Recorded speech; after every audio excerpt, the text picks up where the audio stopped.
ಸಂತೋಷವಾಗಿ ಬದುಕಬೇಕು ಅಂತಂತಂದ್ರೆ ಎಲ್ಲರ ಜೊತೆಗೆ ಬದುಕಬೇಕು. ಮತ್ತು ನೆಮ್ಮದಿಯಾಗಿ ಬದುಕಬೇಕಂತ ಏನಾದರೂ ಇದ್ರೆ ಏಕಾಂತವಾಗಿರಬೇಕು. ಹೌದಿಲ್ಲ? ಎಲ್ಲಿ ಗದ್ದಲ ಇರೋದಿಲ್ಲ ಅಲ್ಲಿ ನಿಶಬ್ದ ಇರ್ತದ, ನಿಶಬ್ದ ಎಲ್ಲಿ ಇರ್ತದ ಅಲ್ಲಿ ಏಕಾಂತ ಇರ್ತದ, ಏಕಾಂತ ಎಲ್ಲಿ ಇರ್ತದ ಅಲ್ಲಿ ನೆಮ್ಮದಿ ಇರ್ತದೆ. ಜೀವನದ ಪಯಣ ಈ ಗದ್ದಲಗಳ ಮಧ್ಯೆ ನಡೀತದ. ಗದ್ದಲ ಇಲ್ಲದ ಪಯಣವೇ ಇಲ್ಲ. ಆದರೆ ಗದ್ದಲದ ಈ ಏನು ಮಾರುಕಟ್ಟೆ ಅದಲ್ಲ, ವ್ಯಾಪಾರದ ಮಾರುಕಟ್ಟೆ ಅಂತ ಇರುವ ಈ ಗದ್ದಲದ ನಡುವೆ ಕೂಡ ಈ ಮನಸ್ಸನ್ನು ನಿಶಬ್ದವಾಗಿಸಿಕೊಂಡು ಏಕಾಂತದಲ್ಲಿ ತೆಗೆದುಕೊಂಡು ಹೋಗಿ ಬದುಕೋದಲ್ಲ, ಅದು ನಿಜವಾದ ಒಂದು ಕಠಿಣವಾದಂಥ ಒಂದು ತಪಸ್ಸ. ಅಂದ್ರೆ ತಪಸ್ಸ, ಅದು ಕಠಿಣವಾದ ತಪಸ್ಸಿದ್ದಂಗೆ. ಹೌದಿಲ್ಲ?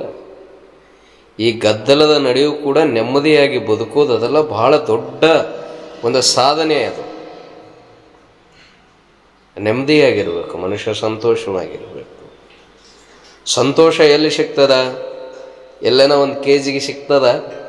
ಕೆಜಿ ಲೆಕ್ಕದಾಗ ಸಿಗ್ತದ? ಒಂದು 100 ರೂಪಾಯಿ ಕೆಜಿ, 200 ರೂಪಾಯಿ ಕೆಜಿ ಸಿಗ್ತದೇನೋ? ಸಿಗೋದಿಲ್ಲ. ಅದಕ್ಕೆ ಸಂತೋಷ ಅನ್ನೋದಕ್ಕೆ ತೂಕ ಇಲ್ಲ, ಆಕಾರ ಇಲ್ಲ, ಬೆಲೆ ಕೂಡ ಕಟ್ಟಕ್ಕಾಗೋದಿಲ್ಲ. ಕಟ್ಟಕ್ಕಾಗೋದಿಲ್ಲ. ಬೆಲೆ ಕಟ್ಟಿದರೂ ಕೂಡ ಸಂತೋಷ ಸಿಗೋದಿಲ್ಲ. ಅದು ತನ್ನಲ್ಲಿರುವ ಅಂತರಂಗದಲ್ಲಿರುವ ಒಂದು ಸೃಷ್ಟಿ. ಅದು ಅಂತರಂಗದಲ್ಲಿ ಅದ ಸೃಷ್ಟಿಯಾಗಬೇಕು. ಎಷ್ಟು ದೇಶವ ಸುತ್ತಿದರೇನು, ಎಷ್ಟು ಕೋಶವ ಓದಿದರೇನು, ಎಷ್ಟು ದೇಶವ ಸುತ್ತಿದರೇನು, ಎಷ್ಟು ಕೋಶವ ಓದಿದರೇನು, ಇಷ್ಟದಲ್ಲಿರುವ ಅರಿವು ಸಂಚರಿಸದಿದ್ದೊಡೆ ನಿನ್ನ ಬದುಕು ಕತ್ತಲೆಯ ಕವಿದ ಅಂಧಕಾರವೇ ಸರಿ. ಹೌದಾ ಇಲ್ಲ? ಎಷ್ಟು ಅಂತಾರ. ದೇಶ ಸುತ್ತಬೇಕು, ಕೋಶ ಓದಬೇಕು, ಜ್ಞಾನ ವೃದ್ಧಿಸ್ತದ ಅಂತಾರ. ನಿಜ ಅದ, ಅದು ಬಹಳ ಸತ್ಯ ಅದ. ಆದರೆ ಯಾವ ದೇಶವನ್ನು ಎಷ್ಟು ಬೇಕಾದರೂ ಸಂಚಾರ ಮಾಡು, ಕೋಶಗಳು ಅಂದ್ರೆ ಪುಸ್ತಕಗಳನ್ನು ಎಷ್ಟು ಬೇಕಾದರೂ ಓದು, ಆದರೆ ಅದರಲ್ಲಿ ಇರುವಂತಹ ಸತ್ಯಗಳು ನಿನಗೆ ಅರಿಬೇಕು ಅಂತಂದ್ರೆ ನಿನ್ನ ಅಂತರಾತ್ಮದಲ್ಲಿರುವಂಥ ಅಂತರಂಗದ ಜ್ಯೋತಿ ಅದಲ್ಲ, ಅದು ಉರಿಬೇಕು. ಅರಿವಿನ ಸಂಚಾರ ಆಗಬೇಕು. ಅರಿವಿನ ಸಂಚಾರ ಆಗದ ಹೊರತು ಯಾವ ದೇಶ ಸುತ್ತಿದರೇನೋ, ಎಷ್ಟು ಕೋಶ ಓದಿದರೇನೋ ಅದರಲ್ಲಿ ನಿನಗೆ ಲೋಪಗಳೇ ಕಾಣಿಸ್ತವೆ. ಯಾಕಂದ್ರೆ ನಿನ್ನಲ್ಲಿರುವ ಅಂಧಕಾರವ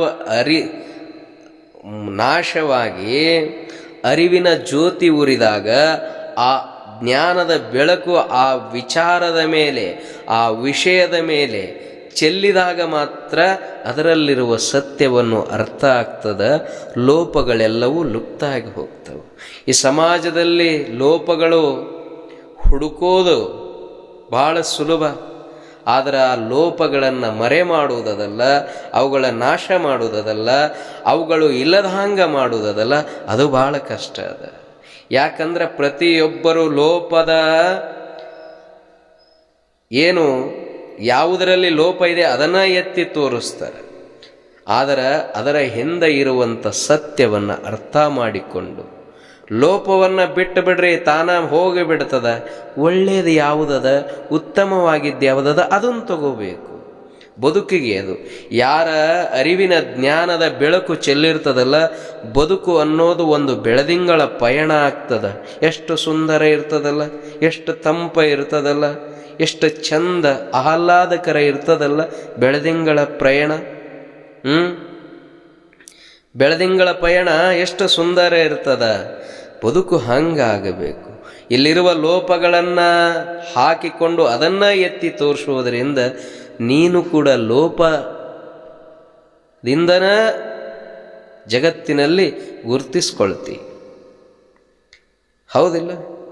ಯಾವುದನ್ನು ನೀನು ಸಾರ್ತಿ, ಯಾವುದನ್ನು ನೀನು ತೋರ್ತಿ, ಯಾವುದನ್ನು ನೀನು ಪಾಲಿಸ್ತಿ ಅದ ನಡೀತದ, ಅದ ಕಾಣಿಸ್ತದ, ಅದ ನಿರ್ಮಾಣ ಆಗ್ತದ.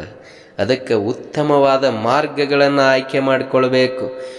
ಕೋಶಗಳಲ್ಲಿ ಏನ ಇರಲಿ, ದೇಶ ಸುತ್ತಿದಾಗ ನಿಮಗೆ ಏನ ತಿಳಿದಿರಲಿ, ಆದರೆ ಅಂತರಂಗದ ಜ್ಯೋತಿಯ ಬೆಳಕಿನಲ್ಲಿ ಕಾಣುವ ಜ್ಞಾನ ಈ ಎಲ್ಲದಕ್ಕಿಂತ ಬಹಳ ಅಮೂಲ್ಯವಾಗಿದ್ದದ. ಅದಕ್ಕೆ ಆತ್ಮಜ್ಞಾನ ಅಂತ ಕರೀತಾರೆ. ಅದಕ್ಕೆ ಆತ್ಮಜ್ಞಾನ ಅಂತ ಕರೀತಾರೆ. ಈ ಆತ್ಮಜ್ಞಾನದ ಬೆಳಕಿನಲ್ಲಿ ಬದುಕು ಹೆಂಗಾಗಬೇಕು ಅಂದರೆ ಬೆಳದಿಂಗಳ ಪಯಣ ಆಗಬೇಕು, ಸುಂದರವಾದ ಜೀವನ ಆಗಬೇಕು. ಅದಕ್ಕೆ ಇದು ಒಂದು ಗದ್ದಲ, ಇದು ಗದ್ದಲ ಇದು ಒಂದು ಮಾರುಕಟ್ಟೆ ಹಾಂಗ ಇರುವಂಥ ಗದ್ದಲ ಈ ಜಗತ್ತು. ಈ ಗದ್ದಲದಿಂದ ಮನುಷ್ಯ ಶಾಂತಿಯ ಕಡೆಗೆ, ಏಕಾಂತದ ಕಡೆಗೆ, ನೆಮ್ಮದಿಯ ಕಡೆಗೆ ಮನಸ್ಸನ್ನು ತೆಗೆದುಕೊಂಡು ಹೋಗಬೇಕು. ಹಿಂಗೆ ಏಕಾಂತದ ಕಡೆಗೆ ಹೋಗಬೇಕು ಅಂತಂದ್ರೆ ಈ ಗದ್ದಲದಿಂದ ಹೊರಗೆ ಹೋಗುವುದಲ್ಲ, ಈ ಗದ್ದಲದೊಳಗೆ ಇದ್ದು ಮನಸ್ಸನ್ನು ಏಕಾಗ್ರತೆಗೊಳಿಸೋದಲ್ಲ, ಅದ ದೊಡ್ಡ ಸಾಧನೆ. ಅದಕ್ಕೆ ಸಾಧನೆ ಅಂತಾರೆ, ಹೌದಿಲ್ಲ? ಅದನ್ನು ಜಯಿಸೋದು ಅಂತಾರೆ. ಹಿಂಗ ಮನುಷ್ಯ ಗದ್ದಲದಿಂದ ಮುಕ್ತನಾಗಿ ಮನಸ್ಸನ್ನು ಏಕಾಂತದರಿಗೆ ಕರೆದುಕೊಂಡು ಹೋದಾಗ ಸಂತೋಷ ಸಿಗ್ತದ. ಮನುಷ್ಯ ಸಂತೋಷವಾಗಿರಬೇಕು ಅಂತಂದರೆ ಎಲ್ಲರ ಜೊತೆಗೆ ಬದುಕಬೇಕು.